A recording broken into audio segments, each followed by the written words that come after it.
I'd like to now invite up Governor Gavin Newsom from California.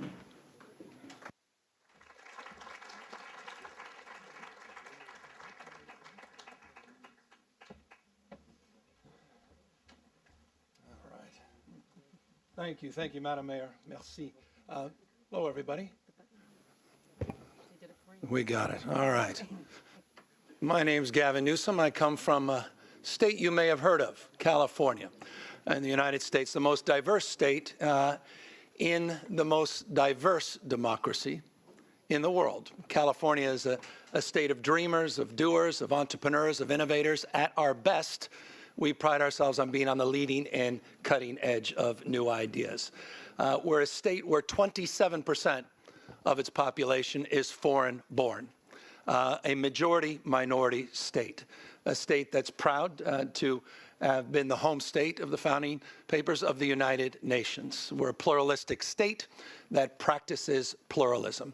And we're a state that at our best, not always, but at our best, we believe the world in many respects looks to us to see that it's possible to live together and advance together across many imaginable differences. And that absolutely is the case when it comes to the issue of addressing the crisis of our time and climate change. I'm here with humility and respect and appreciation to the work each and every one of you do in your respective jurisdictions. I'm grateful for the opportunity to share a little bit about the journey of California, its history, its proud past, its relationship to the moment, and the work together we're doing to advance a brighter future. I'm proud of California's leadership that dates back to the late 1960s. It was interesting, someone you may have heard of by the name of Ronald Reagan. Governor at the time, Ronald Reagan, that established the first environmental regulations in the United States of substance, regulating tailpipe emissions, exactly for the reason the mayor was just advancing to address the issue of smog, air pollution, in the city of Los Angeles.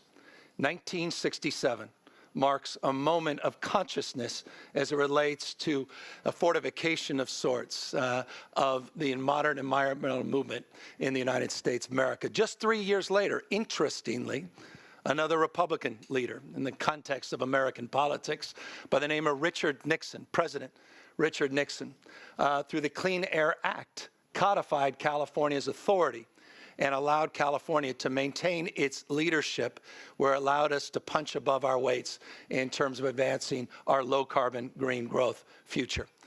That has carried over the course of generations. In the 70s, California led on energy efficiency and appliances. California led in the 70s on first tax incentives around solar.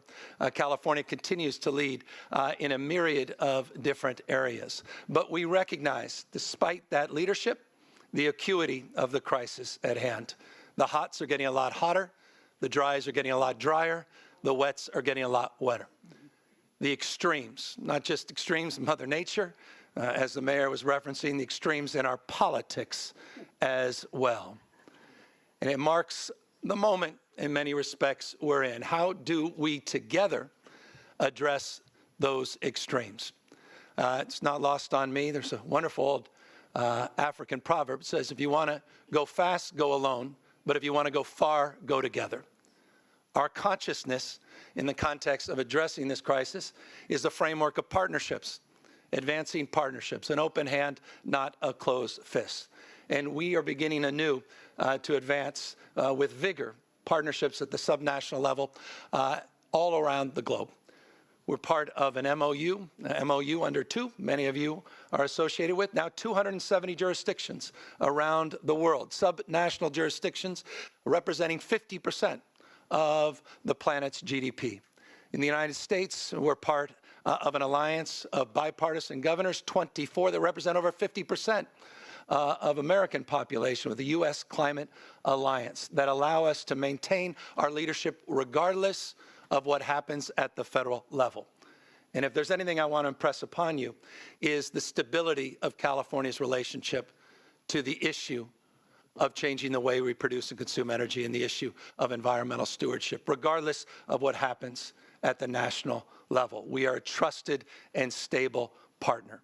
And I say that mindful that we are from an economic output, the fifth largest economy in the world, just behind Japan and Germany, slightly ahead of India. I say that not to impress you, but to impress upon you how proud I am to represent a state that is able to assert itself from an economic paradigm, but at the same time assert its values of not just growth, but the spirit of this conference, inclusion, of equity.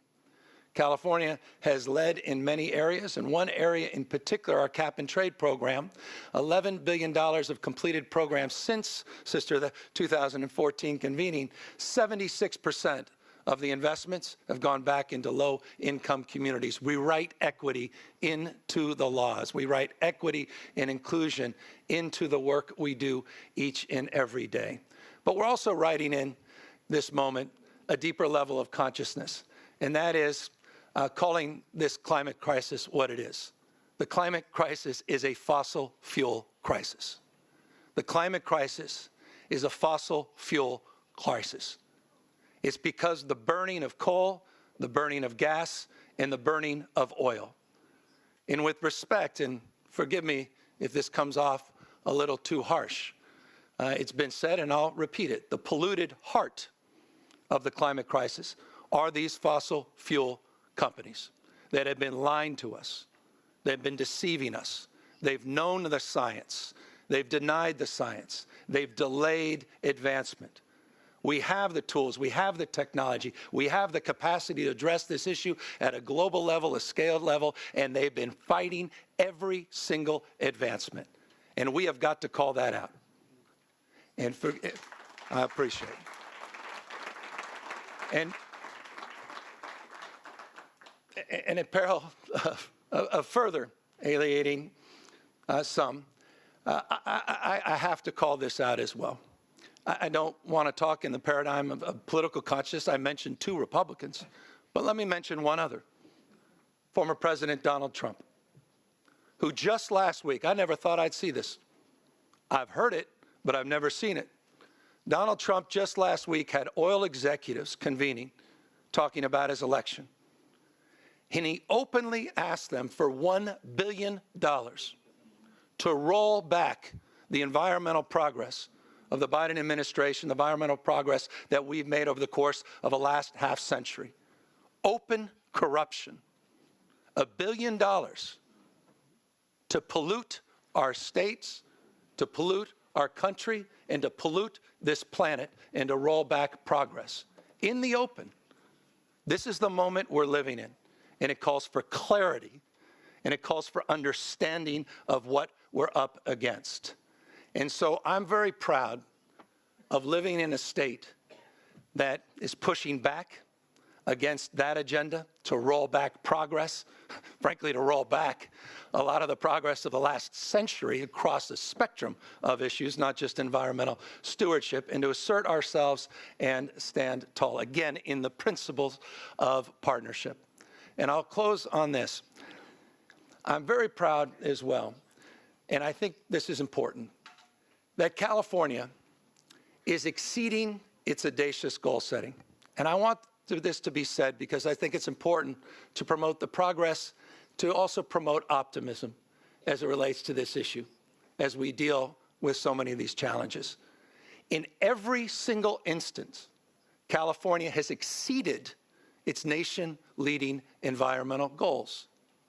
I'm reminded there was someone very familiar to the Vatican by the name of Michelangelo, who once said, the biggest risk in life is not that we aim too high and miss it, it's that we aim too low and reach it. We have got to maintain our stretch goals, and California has done that across the spectrum. Goal setting is no longer the issue in my state. It's about the great implementation. It's about the application. We're in the how business. And it's about the power of emulation, proving that we can run the fifth largest economy, its economic engine, as we change the way we produce and consume energy. And let me give you a proof point as I conclude my remarks. I come here today, day 32 straight days, over 1 month where California's economy is literally being run with 100% clean energy. 100%, 32 days straight, proving the paradigm that this can be done. In every case, exceeding our nation-leading goals. So it's in that spirit, again, with grace and humility. We're hardly perfect. I'm mindful of that across the spectrum of issues, that I look forward to working collaboratively with each and every one of you, being inspired by the work you're doing at a local level. There's an old adage, if you don't like the way the world looks when you're standing up, stand on your head and go local. Because remarkable things are happening, as the mayor said, at the local level. Localism is determinative. And we think about climate, we think about greenhouse gas emissions. It's the sum total of all those emissions that happen, the local basis, that is what we need to confront. And so, again, with gratitude, with graciousness, with appreciation to His Holiness, to each and every one of you for your faith and devotion to this cause. We look forward to maintaining our position of leadership, and we look forward to all of us bringing into our positions of formal authority the moral authority that is needed and demands of this time. Thank you very, very much.